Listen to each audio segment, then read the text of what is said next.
está funcionando bien. Buenos días, hermanos. Es una alegría de verlos nuevamente en la casa del Señor, porque cuando la iglesia se reúne para adorar al Señor, para darle gracias por lo que Él ha hecho durante la semana, lo que Él hace en nuestras vidas, y también reconocerle como el Señor de cada uno de nosotros. Entonces, y entre nosotros como hermanos, nos vemos, nos saludamos, conversamos, la verdad, vivimos en comunión. Así que bienvenidos a la clase de esta mañana y vamos a pedir la dirección de nuestro Dios para la clase. Oremos. Señor Dios, te damos gracias esta mañana que estamos en tu templo. Te damos gracias que tú has puesto en nuestros corazones este sentir de venir, Señor, para tener comunión contigo. Señor, no hay nada más hermoso que escuchar tu palabra, que, oh Señor, a través de ella tu voluntad se nos es revelada a nosotros y podemos, oh Señor, cada día ir mejorando lo que es el hacer, el vivir de nuestra vida diaria. Y por eso, Señor, pedimos que este tema que estamos tratando, Señor, nos ayude para que nosotros podamos darle la importancia en nuestra vida de lo que tú has hecho por nosotros, haces en este momento y lo que viviremos junto a ti, en los méritos de Cristo Jesús. Amén. La verdad es que este tema de la segunda venida de nuestro Señor Jesucristo es algo que, no sé si ustedes leyeron en sus casas, Mateo 24 y 25. Gracias, hermano. Al menos un alumno leyó.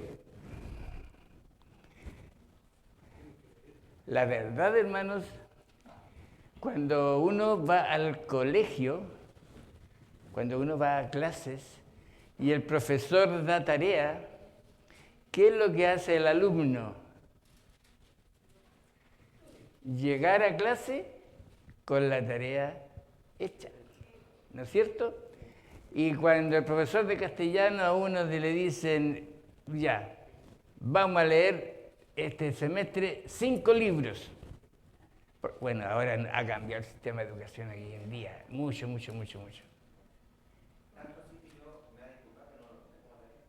¿Cómo?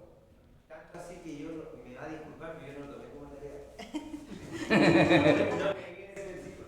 Bueno, cuando uno va al colegio, hermanos, debemos traer un cuaderno, lápiz, ¿no es cierto? Y el libro principal que se estudia, ¿cuál es? La Biblia. Porque nosotros como hijos del Señor estamos estudiando la doctrina bíblica por la cual Dios quiere que nosotros conduzcamos nuestra vida. Él dice, nosotros tenemos que vivir así, pero no nos deja en el aire. No nos deja, Señor, ¿pero qué? Hermanos, la voluntad de Dios, ningún hijo de Dios puede decir, no sé lo que Dios tiene para mí. Desconozco la voluntad de Dios. Ningún hijo de Dios lo puede decir, no lo debe de decir. ¿Por qué? Porque esta es la voluntad de Dios. Esta. ¿Saben qué? En el libro de Proverbios, capítulo 4, que se dio lectura, hay un versículo en medio de tanto problema que escribe el rey Salomón. Mire, busquen Proverbios 4:18. Ese es un versículo que nosotros como hijos de Dios tiene que ser como una norma para nuestra vida diaria. ¿Qué dice Proverbios 4:18 que leímos delantito? Dice así, miren. Mas la senda de los justos es como la luz de la aurora, que va en aumento hasta que el día es perfecto. Esto es todo simbolismo, no hay nada literal.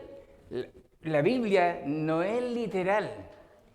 Todo lo que dice tiene su explicación.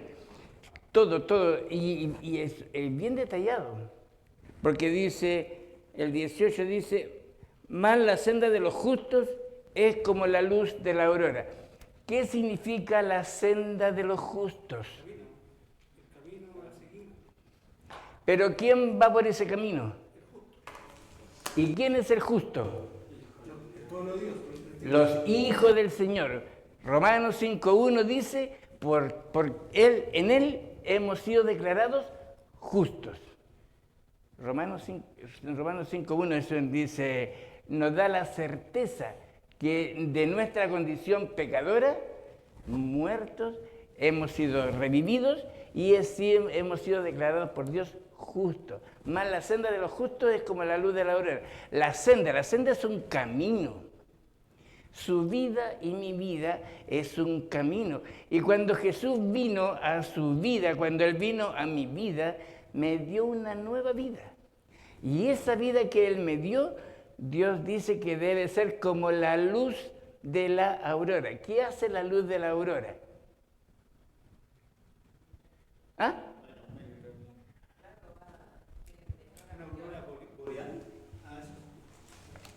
¿Qué hace la luz? Ilumina, muestra por dónde yo voy. Hermanos, Dios en su palabra me dice de hoy en adelante que ya eres un justo. Cristo ha pagado tu cuenta. Eres declarado inocente ante Dios y esa vida ahora me pertenece. Tú eres mi hijo y yo te doy este manual de vida. Hermano, la segunda venida del Señor Jesús está muy estrechamente relacionada con su primera venida. Su primera venida. Y hermanos, nosotros, Jesús dijo que cuando Él venga hallará fe en la tierra. Es decir, hermanos, la vida cristiana nuestra está en medio de una generación hoy en día maligna, muy mala, y nosotros tenemos que resplandecer en ese medio e iluminar de Dios a todo el mundo. Esa es nuestra responsabilidad. Jesús dijo, ¿cuándo será la venida del Señor Jesús? Los discípulos le preguntaron, ¿cuándo va a ser? Y es que puede ocurrir ahora o en cualquier momento, es lo que se dice, ¿no es cierto? Pero la Biblia enseña que los sucesos y señales antes referidos deben preceder a su venida, a su vuelta por segunda vez. Y en Mateo capítulo 24 y 25 encontramos muchos sucesos que tienen que acontecer antes que Jesús vuelva. Y vamos a dejarlo muy claro, Cristo vuelve presencialmente en la segunda venida. La Biblia dice, todo ojo le verá. Van a verlo los creyentes y los incrédulos también lo van a ver. Porque dice, todo ojo.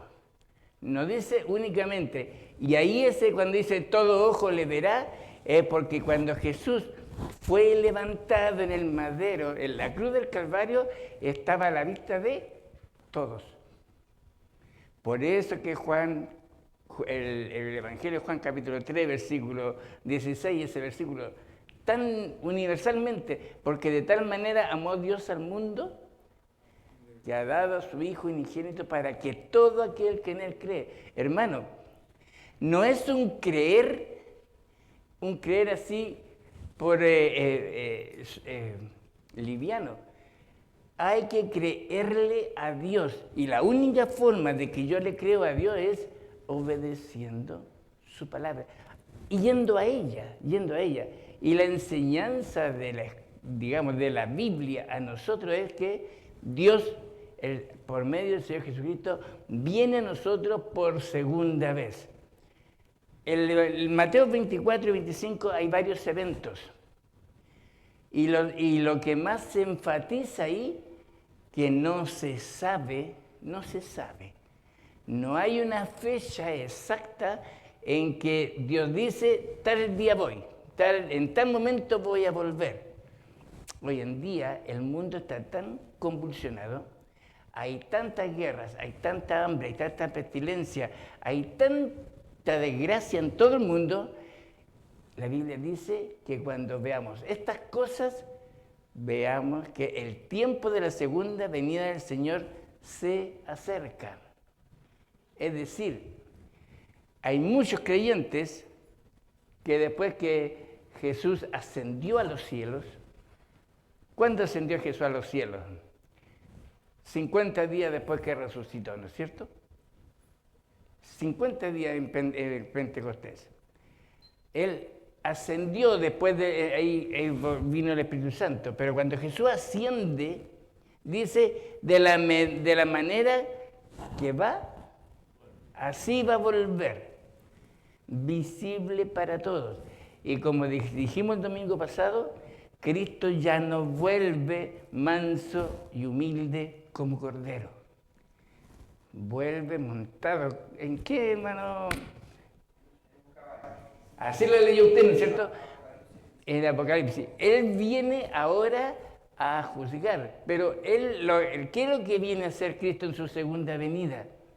Más que juicio con el incrédulo, Él viene a buscar su iglesia. Y en ese buscar su iglesia, tiene que poner en ese listado su nombre, mi nombre, porque yo soy parte de la iglesia.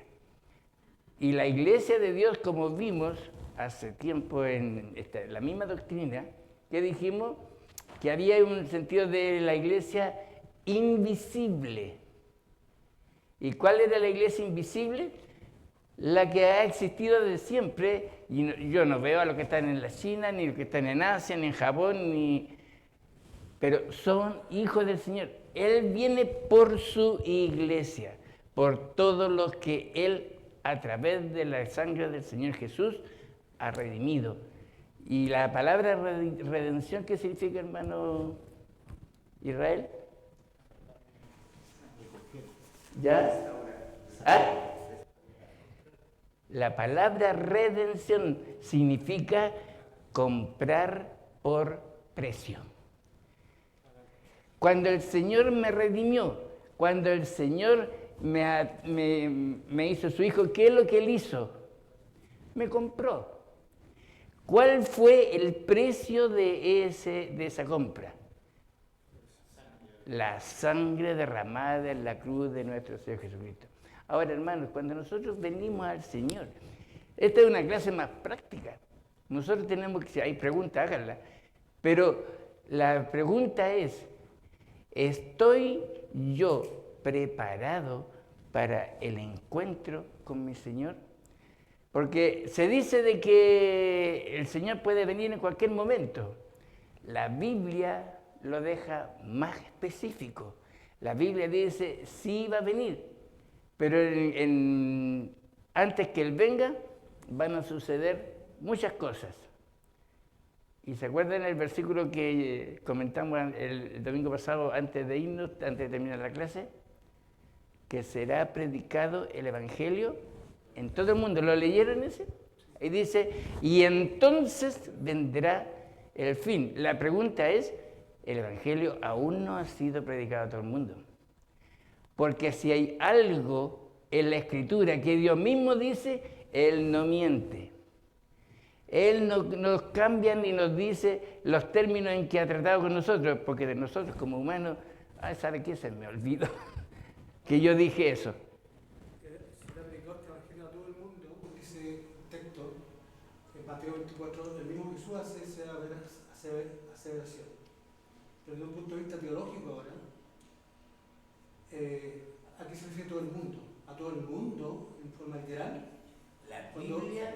O a, como ya podemos hablar de ya teológicos como Pablo cuando habla de algo que, por ejemplo, fuimos de la elección, los elegidos, entonces ese evangelio ya expresión entonces, desde ese punto de vista ahora teológico, bíblico, que cuando se convierta el último que ya fue elegido, entonces me refiero, o sea que hay un número de de conversos que tienen que estar de acuerdo al plan de Dios para que luego Él venga. Porque o si yo tenía que entender que sería una cosa universal, que todo el mundo. Entonces, creo que por ahí no va. Creo que el todo el mundo se refiere a los elegidos. La elección que por su pueblo, porque no viene por todo el mundo. Porque todo el mundo tendría que recibirla y todo el mundo no la recibe. Ahora, la Escritura, la Biblia dice que el Evangelio, ¿qué es el Evangelio? La buena nueva. La buena nueva. ¿Cuál es la buena nueva? ¿Cuáles son las buenas noticias? ¿Ah? ¿Hermano Antonio? Ya, que hay salvación en Jesús. Ahora, cuando el evangelista Juan él dice, porque de tal manera amó Dios al mundo que ha dado a su Hijo unigénito, para que todo aquel que crea en Él no se pierda, mas tenga vida eterna. Todo aquel significa toda la humanidad que Dios ha creado como persona. El Evangelio es a todo el mundo, a todo el mundo. Ahora, la Biblia enseña y muestra de que no toda la gente responde afirmativamente al Evangelio. No todos van a creer en que el Señor Jesús vino para pagar la culpa, porque el hombre, ¿cuál es el problema que tiene? Que no acepta que se le denomine pecador. ¿Ah? El pecado hace la gran diferencia. Por supuesto, eso. El pecado, el hombre, cuando a usted le dice pecador, el hombre se pone en pie de guerra. Se pone en pie de guerra. Yo tengo compañeros en el trabajo que un día le mostré Efesios 2:1 y se enojó, o sea, no se enojó, pero me dijo, ¿me está diciendo que soy pecador? Entonces yo le dije, no lo estoy diciendo yo. Dios, por su palabra, a mí, por medio de su Espíritu Santo, me ha dado el entendimiento de darme cuenta que como humano soy pecador. Y para que usted lo pueda entender, tiene que la luz del Evangelio llegar a su corazón, llegar a su mente, y ahí usted va a poder entender lo que significa el pecado. Y tuve que decirle, usted no es pecador porque cometió pecado. Hermano Ro, no es pecador usted porque cometió pecado. Y la Biblia me lo dice claramente. Yo soy pecador porque vengo y traigo el pecado traspasado de Adán a mí. Hermano Antonio. Pero usted le dijo a él, así como directo, ¿él es pecador? No. Es una... No. Porque ahí entonces no. Pero no. Yo jamás voy a decir eso. Yo lo que más puedo decir es lo que dice Efesios 2:1. ¿Qué dice Efesios 2:1? Entiende las cosas.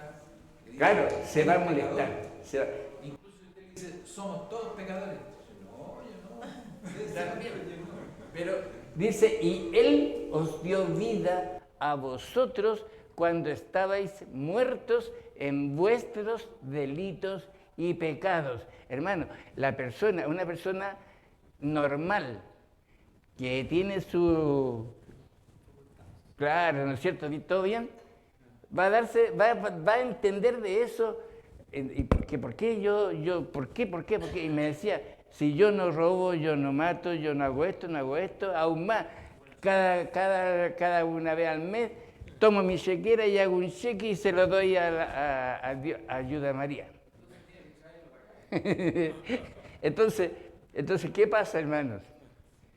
El concepto universal es Cristo, el sacrificio que Jesús hizo en ese madero, es suficiente para que todo el mundo se salve. Y Dios, dentro de su justicia, como es justo, le ha dado la oportunidad a todo el mundo. a todas las personas, a todo lo que Él creó. Y no hay ninguno que haya sido engendrado por Dios, que haya sido creado por Dios, que no tenga la oportunidad de saber quién es Dios. Porque la Biblia nos ha dicho que Dios se ha revelado de muchas formas, pero hoy día la forma más segura y la más que tenemos nosotros es ¿a través de quién? A través del Señor Jesucristo. Y todo eso está en la Biblia. Hermano, ¿qué es cuando decimos la fe? La Biblia afirma y categóricamente dice que el hombre está muerto en delitos y pecados. Sí. O sea, no hay un libre arbitrio o libre albedrío que el hombre pueda determinar en cuanto a la salvación. El hombre no tiene elección alguna, porque está muerto en delito y pecado. Entonces, cuando hablamos de la redención o salvación, es una operación que no depende de mí, no emana de mí, es una operación de Dios. Entonces ahí se entiende la elección. Exacto. Y la predestinación, que es una doctrina que a muchos le hace doler el oído, ¿cierto? Porque ese Dios soberano que se autorrevelado en su palabra determina y ha determinado que hay un número de elegidos y hay un número que no han sido elegidos. Pareciese que es un Dios injusto y arbitrario, pero cuando pensamos que estamos muertos en delito de pecado por causa de mi pecado y de mi maldad, entonces ahí vemos que la justicia de Dios, esa justicia, es una justicia de gracia en favor. Yo siempre lo veo así. Yo de repente antes entendía que este Dios era como que tenía un laboratorio donde habían ratones, ¿cierto?, para experimentar, y decía que era injusto. ¿Por qué me eligió a mí? ¿Por qué no eligió a mi madre o a mis hermanos o a mi amigo, que hasta el día de hoy no muestra ninguna prueba de conversión? ¿Pero por qué me eligió a mí? Entonces eso me parecía muy injusto. Pero cuando me di cuenta de que yo estaba en el mismo caldo de miseria y de maldad y no tenía ninguna posibilidad de salvarme, entendí que Él había, en medio de ese mar de maldad, me había recogido. Y entonces eso me ha de mover a crítica, a rechazo, sino que tiene que moverme a una gratitud, porque aún estando en la misma condición, el Señor optó por recibirme. Pero volviendo al tema de este evangelio se predicado a todo el mundo, entonces hay que volver al tema, aquí se refiere a todo el mundo, se refiere a todos los hombres en forma particular que pueden tener, en su comillas, una determinación que no la tienen. No tienen determinación para elegir sí o no. Esa es una teología arminiana. Arminio, o la teología arminiana, que todavía se predica en las iglesias, sobre todo pentecostales, ellos dicen que la salvación se pierde, por un lado, pero que yo puedo elegir sí o no. Entonces la Biblia nos dice eso. Arminio decía que la salvación, en alguna medida, al final de instancia, depende del hombre.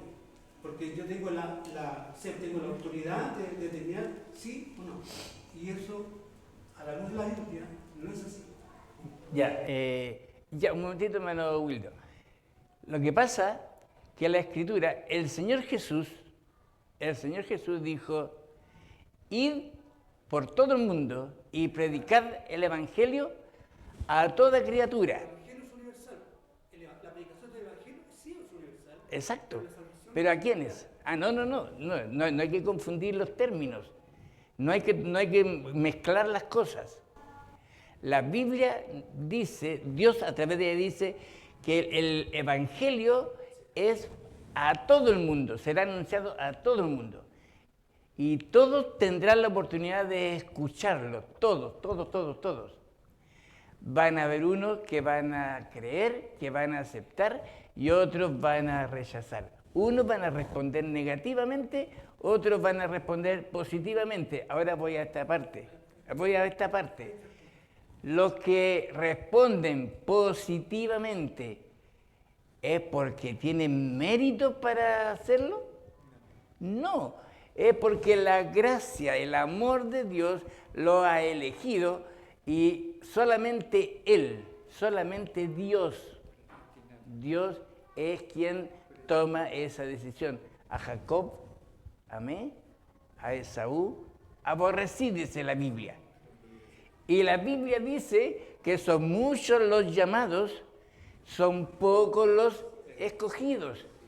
Ahora, la Biblia también dice que todos aquellos que rechazan el Evangelio anunciado a través de Cristo por la Escritura, van a ir a un juicio de condenación.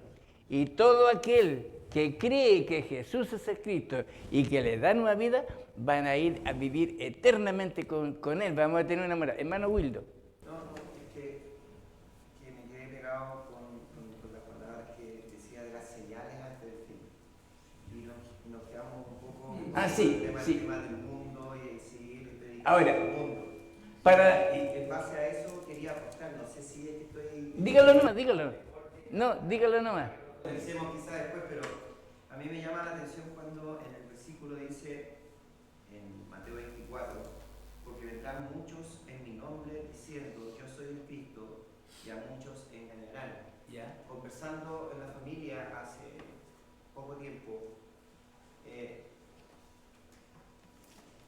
eso en los tiempos de ahora está tal cual. Han dicho, se han hecho ver personas en donde arman una famosa arca, no voy a decir el nombre para no polemizarlo, pero donde decían que estaba reencarnado en él Jesús, que ya había venido en su segunda vez. Y tal van a venir falsos profetas. Entonces ahí hay una nueva señal de que efectivamente lo que dice la palabra de Dios a través de la Biblia, ¿cierto?, que se cumplió. Yo, hermanos, en la Escritura aprendo y entiendo que ella me dice de que cuando soy un hijo de Dios, pone el Espíritu Santo en mí. Y ese Espíritu Santo que Él pone, que es sello que soy hijo de Dios, es quien me va a guiar a toda la verdad.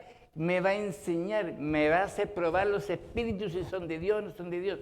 Hermano, Mateo 24 y 25, los sucesos que hay son realmente... Dios nos pone a nosotros en situaciones porque en un momento eso se va a dar. En un momento eso se va a dar. Las 10 vírgenes, ¿qué dice? ¿Qué significa las 10 vírgenes? 5 insensatas y 5 prudentes. Las insensatas tomaron sus lámparas, pero no tomaron consigo aceite. Las prudentes tomaron sus lámparas. Cada una tenía aceite. Tenían aceite. Pero las prudentes tomaron aceite extra. ¿Por qué? Porque no se sabía cuándo iban a ser usadas esas lámparas. Y llegó el momento en que había que encender las lámparas y una de las 5 insensatas se apagaban y las otras no. Entonces, la verdad esa es como la parábola, pero la enseñanza bíblica es, cuando decimos aceite, ¿con qué lo relaciona espiritualmente la Biblia?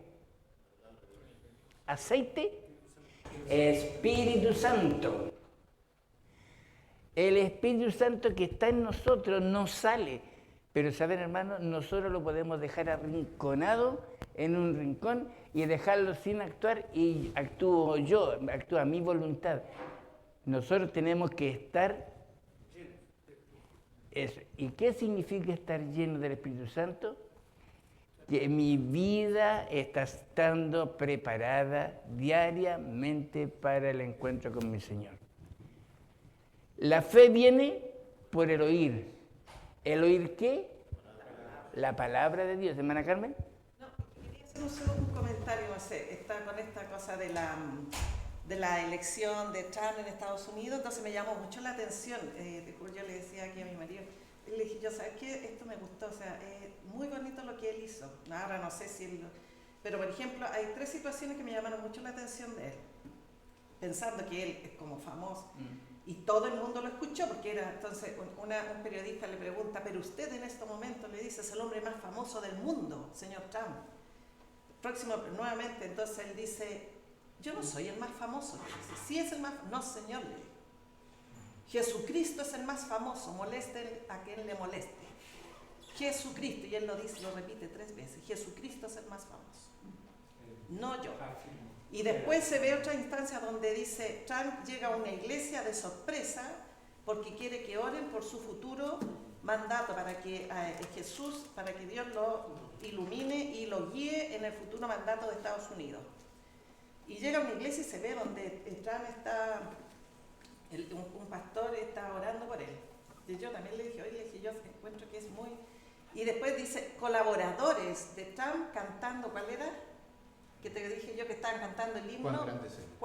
Uy, pero precioso, así, en una oficina, y cantaban a todos y levantaban las manos, y yo me puse así como la piel de gallina, y él dijo, apenas yo asuma como presidente, voy a volver a instaurar que se lea la Biblia en todos los colegios, porque ahora, creo que ahora ya no hay ese, no se le dijo, aquí dijo se va a instaurar nuevamente, y que le guste a quien le guste, pero se va a instaurar en la lectura de la Biblia.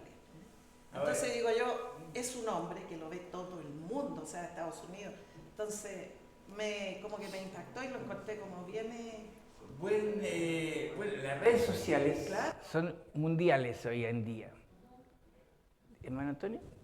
Claro, lo que dice la hermana realmente ocurre y ocurrió, pero eso nos lleva a lo que la Escritura dice y el tema que está tratando usted, que cuando vendrá el Señor, esa es una de las formas en que será predicar el Evangelio a todas las naciones. Entonces ella dice, Donald Trump es conocido, dijo esto, muchos lo supieron, pero hay algunos que no han escuchado todavía. Entonces yo creo que eso hay que interpretarlo como son medios que Dios está usando de muchas maneras para que el Evangelio llegue a todo el mundo, porque si usted se da cuenta, no llega todavía. Por ejemplo, China, ¿cuántos millones de habitantes? India, ¿cuántos millones? Y hay lugares en que no conocen nada de nada. Así es. Y entonces eso pasa porque literalizamos muchas veces la Biblia, algunos conceptos, algunos tramos de la Biblia se literalizan, y hay que entender de que la Biblia tiene formas de la gramática, metáforas, no sé, profecía, entonces cuando no hay que literalizar, no se literaliza. Es que, bueno, pastor, eso, lo que pasa de que hoy en día, como dice, las comunicaciones llegan a todo el mundo. Dios está a través de las personas dándose a conocer a toda la gente. Y si Dios dice que se tiene que predicar el Evangelio a todo el mundo, y no sé si ustedes leyeron el versículo 22, con esto vamos a terminar. Y vamos a continuar el otro domingo, vamos a finalizar este tema el próximo domingo, ya con la... Es que, hermanos, los sucesos, lo único que tiene por enseñanza es que son tribulación, es una prueba para nosotros, para los creyentes, vamos a ser probados. Es la prueba de la cual nosotros vamos a ser enfrentados, nuestra fe, mi fe, va a ser enfrentada con la realidad, cuánto le creo a Dios, los 3 amigos de Daniel, no tenemos por qué responderte y no vamos a adorar la imagen al horno de fuego. Ninguno se quemó. ¿Por qué? Porque era el Señor en quien estaba la confianza, el poder. Ahora, el versículo 22 dice, y si aquellos días no fuesen acortados, nadie sería salvo, mas por causa de los escogidos, aquellos días serían acortados. Ahí hay respuesta para nuestro pastor. ¿En qué sentido? Que no todo el mundo es salvo. Es un grupo que no sabemos la cantidad, pero Dios por ellos lo acorta los días y nos hace vivir una vida en un sentido diaria con el Señor. Hermanos, este tema de la segunda venida de Cristo nos hace enfrentar a... Sí, así que el próximo domingo, hermanos, lo vamos a terminar, porque después en diciembre con Navidad que cambio de tema. Así que, hermanos, vamos a tener oración para terminar esta clase. Dios, te damos gracias que tu palabra es tan infinita, es tan grande y hay tanto que aprender, tanto que ver. Y pedimos que tu Espíritu Santo, Señor, a nosotros como tus hijos, nos sea aplicando en nuestra vida de acuerdo a la necesidad de cada uno de nosotros. En los méritos de Cristo Jesús. Amén.